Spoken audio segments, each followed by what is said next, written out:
Hey, Vinny Bernabio. I'm sitting here with three of my favorite pieces of iconography. Um, my Lego figure of the man, Billy Shakes. Uh, my vinyl figurine of George R.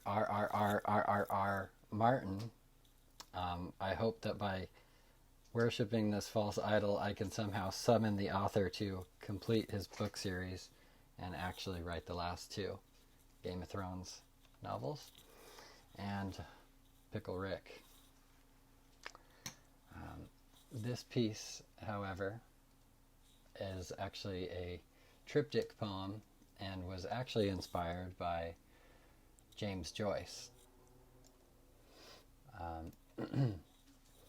While we were going over the parameters for the triptych poem, Professor Dollar mentioned James Joyce and got me thinking about Finnegan's Wake and just kind of the rhetoric and the vernacular of whimsy came to mind and really influenced the voice and diction of this poem.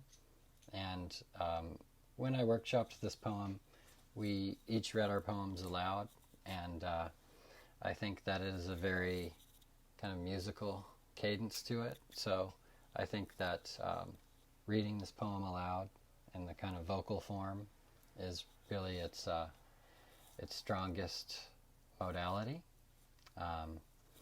And I have changed the title based on feedback, and title is now called A Trinity in Greene.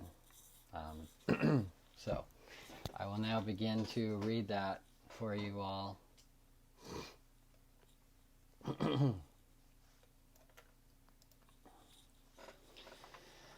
A Trinity in Greene. Springtime and the bunnies and the flowers and smells of sweet life on the morning air. Crossing the idle lake with the lads to sling salmon from the sparkling stream. Listening to the old-timers chant the days they were the cock of the walk.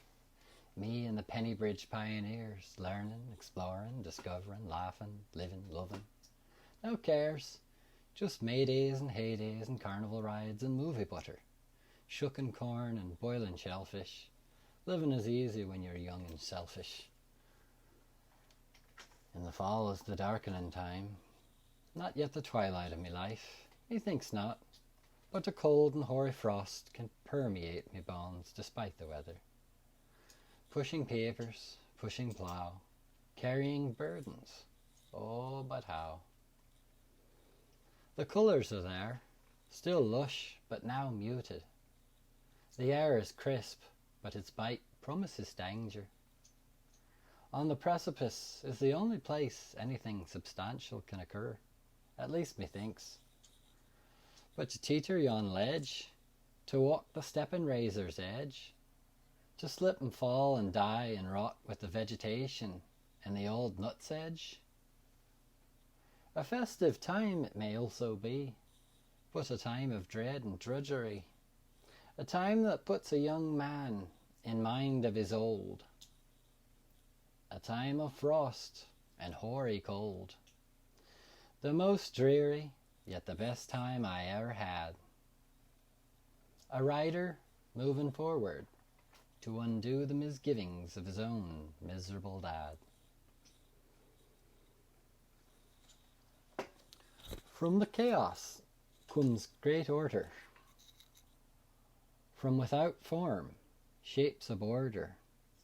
Limitless and infinite becomes a quantity to behold, when always must be reminded about glitter and gold. Purpose found, courage regained. Born, reborn, so much greater, after being pulled, torn, and twained. I often think about the good times and better times, the old spring times I'd had. I often wonder how the older man e'er grew from that young lad. I consider his ideals and the dreams that drove him mad. We tell ourselves a story, the one about this life. Many tells of struggles, many tells of strife. But in the winding and the finding, we discover something true.